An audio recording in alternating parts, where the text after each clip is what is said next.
Now, as bad as the heat is for you, how have animals been affected? Krista Campbell has that angle. As hot as you've been this summer, your pets have been hotter. That's the word from Managing Director at the Jamaica Society for the Prevention of Cruelty to Animals, JSPCA, Pamela Lawson. They have a fur coat, so of course they're going to feel it more. And animals don't lose heat the same way we do by perspiring or sweating. So they're losing heat through their mouth, through their ears, their paws or pads. Things like that. She says some of the signs that point to heat stress in animals are fatigue, excess panting, loss of appetite, and if they're dehydrated from the heat, they could also experience vomiting. And as the temperature worsens, Mrs. Lawson is encouraging pet owners to closely monitor their animals and take measures to protect them. At $100,000, this is one of 2 misting fans recently installed here at the JSPCA as the Managing Director Pamela Lawson tries to reduce the impact of the worsening heat on the animals being housed here. The fans were installed in the area where the cats are kept. Because even with the huge extractor fans, it wasn't taking the heat off enough.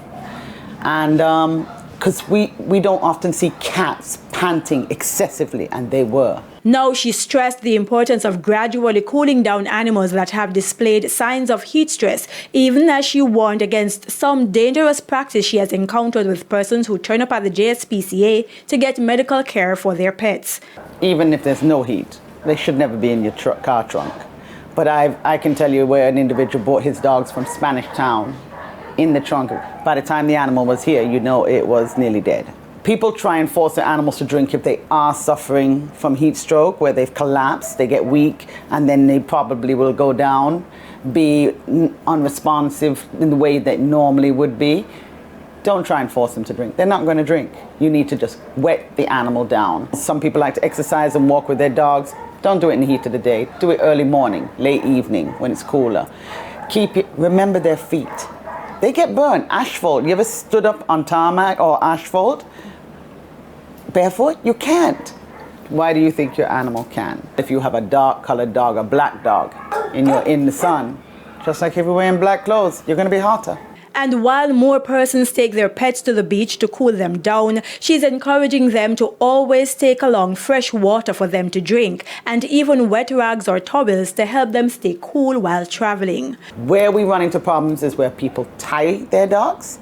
They forget that sun moves. So where an animal was this morning, tied up, and it was safe and cool and shady, by midday, it's totally exposed. We've had that, and the animals have been exposed to direct sunlight and died. The JSPCA has been posting tips on social media for pet owners to protect their animals from the blistering heat, including putting ice in their drinking water. And over at Jamaica Zoo in St. Elizabeth, CEO Paul Ferron says pools are being installed throughout the facility as part of steps to keep the animals there safe. We're trying to make sure we have water, like inflowing, because even just the mist of the water will keep us cool. During the petting session, I still have a cooling system right here.